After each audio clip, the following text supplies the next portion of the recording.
São os detalhes. O faroeste é a brasileira chegando ao seu momento sublime, né? Ao final felicíssimo para os bandidos. Resumindo, a quadrilha foi formada por gente que está no executivo, pelo governo Lula, né? Hoje, no governo Lula, estavam no poder. Começou no Lula, essa história do Petrolão. A quadrilha foi formada e por empreiteiras. Aí o chefe da quadrilha volta à cena do crime, reassume o cargo e resolve perdoar dívidas, não, dinheiro da outra, resolve perdoar o que precisam devolver, porque roubaram os integrantes da outra parte da quadrilha. É a perfeição. É a perfeição, quer dizer, um quadrilheiro chega e diz, olha aqui, aquilo que você roubou, você paga só metade. E eu estou no poder, embora tenha roubado, tenha participado desse saque, né, sofrido pela Petrobras e por outras empresas brasileiras. Uma roubalheira tremenda. Agora, os jornais não só isso, né? A imprensa aceitam a coisa, só faltava recusar. Que daqui a pouco, não, quero tudo. Quero que dê, tudo que eu roubei, quero de volta. É inacreditável. Eles estão superando o ministro Toffoli. O ministro Toffoli passa alguém conhecido dele, ele está devendo para alguém, pá, pum, perdoa. Perdoa. Ele fez ele conseguiu um tipo de perdão de tal forma generalizado que só deixou fora o pobre Gedel Vieira Lima, que caiu na bobagem de dizer que sim. Não, que ele não é, ele era inocente, caiu na besteira de se dizer inocente, porque os que se declararam culpados é que são absolvidos pelo Toffoli. Dá para entender o que eu estou dizendo aqui para o nosso espectador, nossos amigos, deve parecer o voto do Toffoli. Né? Tá aparecendo aqui, não sei o que, canal, como é que é? Não sei o que, vaso comunicante, não deu para entender. Pois é, parece ininteligível, mas foi isso que aconteceu. O chefe da quadrilha está perdoando, tá, os companheiros de quadrilha que teriam que devolver o dinheiro roubado. Só metade já está de bom tamanho. Continua tudo dentro da quadrilha. É isso. Não deu para entender, mas eu também não entendo. Bem-vinda seja a declaração. Nós estamos aqui clamando há tempos para que as pessoas se manifestem, para que os juízes se manifestem, né, para que todas as pessoas que têm algum amor à democracia se manifestem. E, finalmente, nós estamos ouvindo o único juiz de carreira que conheceu comarcas do interior, que julgou em primeira instância e que conhece, portanto, o funcionamento do velho judiciário brasileiro. Nós dissemos aqui, é uma constatação, o Flávio Dino também é um juiz concursado, mas não tem a experiência que tem o juiz de primeira instância, como foi o Fux, que também atuou na segunda instância, depois na terceira e até chegar ao Supremo. Ele conhece o judiciário e soltou, né, o que eu espero que seja um grito preso na garganta. Vários juízes de primeira instância, vários. A imensa maioria dos juízes de primeira instância tem dito isso. Eu sei, porque eu convivo com juízes de primeira instância. Vários desembargadores têm dito isso. Eu espero que seja a primeira de muitas manifestações. O recado é o que a gente tem dado e finalmente começa a ecoar, tá, nas paredes ali, entre paredes, que tem de ouvir isso aí, para chegar aos ouvidos aí da plateia presente, que finge que vive num mundo à parte, ou que vive realmente numa realidade paralela. Então, o que diz o Luiz Fux é o óbvio. é evidente, ele está quase lendo a Constituição. Né? Ele está dizendo coisas esquecidas nesse estranho Brasil que vem se forjando no Supremo há 5 anos.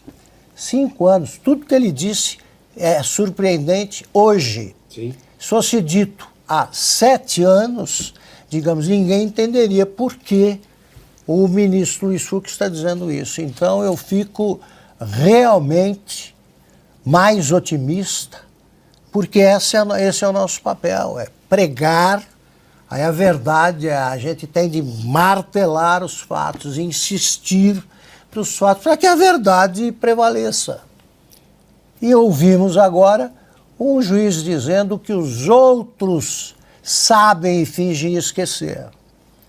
É ali que tem que haver manifestações desse gênero e que não são feitas, não são protagonizadas pelos indicados pelo presidente Jair Bolsonaro. Não falam. É isso que tem que ser dito o tempo todo, é isso que tem que ser dito em relação a todos os prisioneiros do Bolsonaro, é isso que tem, do 8 de janeiro, é isso que tem que ser dito quando Gilmar Mendes diz não há clima para anistia. É isso aí, não é problema do Supremo. O Supremo tem de julgar dúvidas constitucionais, tem que dirimir dúvidas quando aparecem e quando são reais. O resto é com outros poderes. O Supremo que fique no seu espaço. É o que está dizendo o ministro Luiz Fux. Queria comentar o seguinte, imagine se você me pede um comentário, eu faço um comentário e o Piotr me pergunta, vem cá, o que você quer dizer com isso aí? Aí eu vou me explicar e digo outra coisa impenetrável, indecifrável. Alguém tem que tomar uma providência e me afastar dessa mesa aí, porque eu estou ficando perigoso. Ele não. Ele daqui a pouco está dando outro voto e tal, a nossa versão masculina da Rosa Weber, aí também que não conseguia ser entendida, né? Precisavam perguntar, mas você votou contra ou a favor? Esse aí é o... Cada vez que ele abre a boca, ele justifica a dupla reprovação no concurso de ingresso da magistratura paulista. Eu vivo procurando pelos que julgaram, pelos que examinaram, os que tentaram ser juízes naquele ano. Porque eu queria cumprimentar o pessoal por livrar a São Paulo de um juiz assim. Pois bem, acabou na presidência do Supremo. Já passou por lá, daqui a pouco volta. É assim, o Brasil.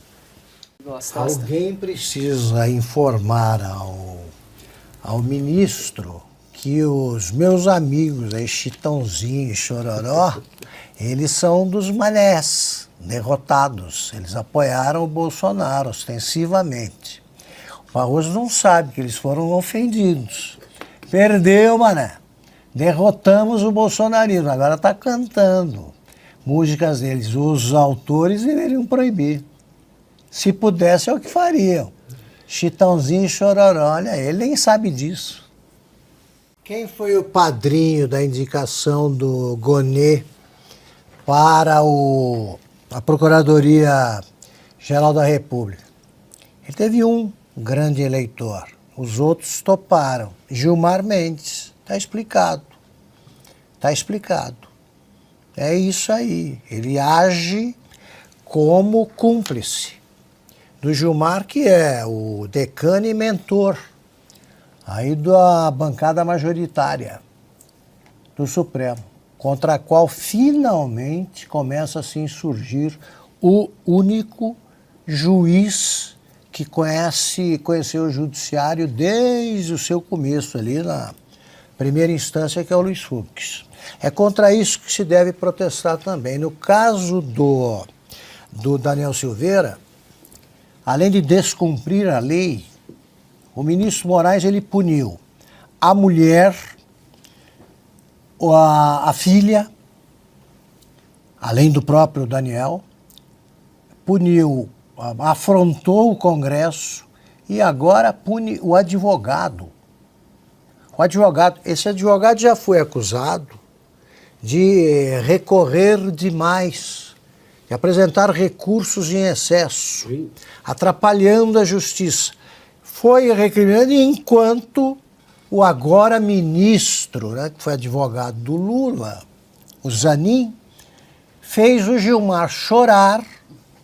Ana Paula que conhece esse choro direitinho. Fez o Gilmar chorar, né, aquele choro, é o pranto convulsivo sem lágrimas, mas ele conseguiu ser convulsivo ali. Porque defendeu com muita valentia o seu cliente, o Lula. Uma dupla dessas fez o ministro chorar. Agora ele orienta o seu pupilo, que está na Procuradoria-Geral da República, a punir até o advogado, porque apresenta recursos demais e tem que se retratar. Quem tem de se retratar é quem está pedindo a retratação. Esse sim, porque já estão condenados a figurar no mesmo asterisco, né, do capítulo brasileiro da História Universal da Infâmia. Então, o que ele está dizendo é que a maioria do Supremo torce para que não haja anistia, porque não depende deles. Não depende deles. Se o Congresso decretar, aí ponto final. Ponto final.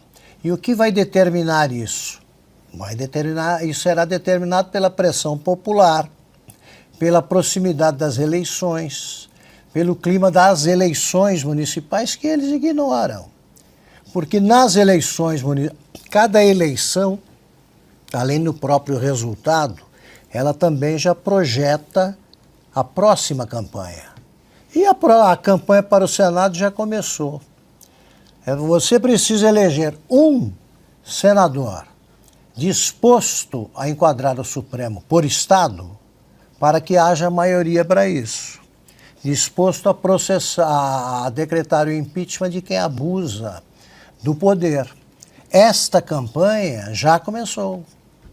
Já começou, porque você, imediatamente após as eleições municipais, você já tem o quadro aí dos possíveis candidatos ao Senado. Quero ver quem vai se eleger, quem se diz oposicionista e vai se eleger, sem deixar muito claro o que fará com esse problema dos abusos cometidos pelo Supremo diariamente. Essa é a questão. Então, isso é o desejo dele. Aliás, eu não vi ainda, ele não incorporou que fala português de Portugal, né? Pensei que ele fosse falar, estamos a pensar no assunto e tal, mas ele já foi falando e tá manso, tranquilo, esse é o Gilmar para exportação, né? O juiz que pensa e tal, é outro modelo. Pois bem, o Bolsonaro inelegível, ainda há pouco, como sabemos, eles não escondiam o desejo de prender o presidente Bolsonaro, o ex-presidente. Eles queriam prender. A inelegibilidade era insuficiente. Tem que botar na cadeia, não sei porquê. Mas eles sonhavam com isso. Já não estão sonhando tão longe. Querem manter a inelegibilidade. A Ana tem razão. Isso aí é a melhor maneira de fazer com que ele se transforme num cabo eleitoral imbatível. Imbatível. Porque ao contrário do PT, que só tem como candidato Haddad a tudo. Candidato a perder. E o Lula, falando em reeleição, eu me recuso a comentar. O Bolsonaro tem pessoas a apontar aí com um peso eleitoral razoável. Razoável, mais de um. Então não tem problema. Né? O apoio dele hoje tem muito mais peso que o apoio do Lula, qualquer candidato, ou que a própria candidatura do Lula. Porque as pessoas estão vendo que o Lula que eles elegeram está fazendo o que o Lula sempre fez. Não conseguiram encontrar um novo Lula, né? Um defensor da democracia efetivamente. O Lula nunca foi com isso. está sendo mais Lula do que nunca, o que também favorece a oposição. O Supremo, cada vez mais, tem menos tempo para, por conta própria, começar o recuo inevitável. Se não fizer esse recuo, vai ser obrigado pelos resultados da eleição, vai ser empurrado pelos resultados da eleição para trás, para o lugar que lhe cabe segundo a Constituição. Marte, para que serve o sorteio de ministros, então, se eles não podem ir contra a decisão do outro, né? As pessoas ficam se perguntar, né? Mas tem toda uma sinalização importante a apresentação desse habeas corpus, né? Para a justiça e para a sociedade nesse momento. Ontem a Piotr lembrou que o Flávio Dino é um dos dois ministros que que se tornaram juízes por concurso. Carreira de juiz.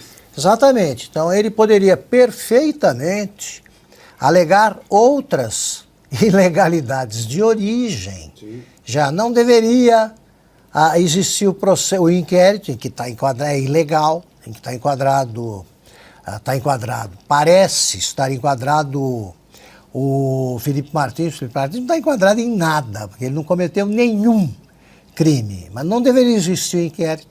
Quem é que vai julgar o habeas corpus? É o próprio Alexandre de Moraes, que transformou num sequestrado político um homem que nada fez para ter problemas com a justiça. Quer dizer, o Flávio Dino perdeu a chance de recordar alguma coisa do que deve ter estudado aí quando pretendeu, quando resolveu ser juiz.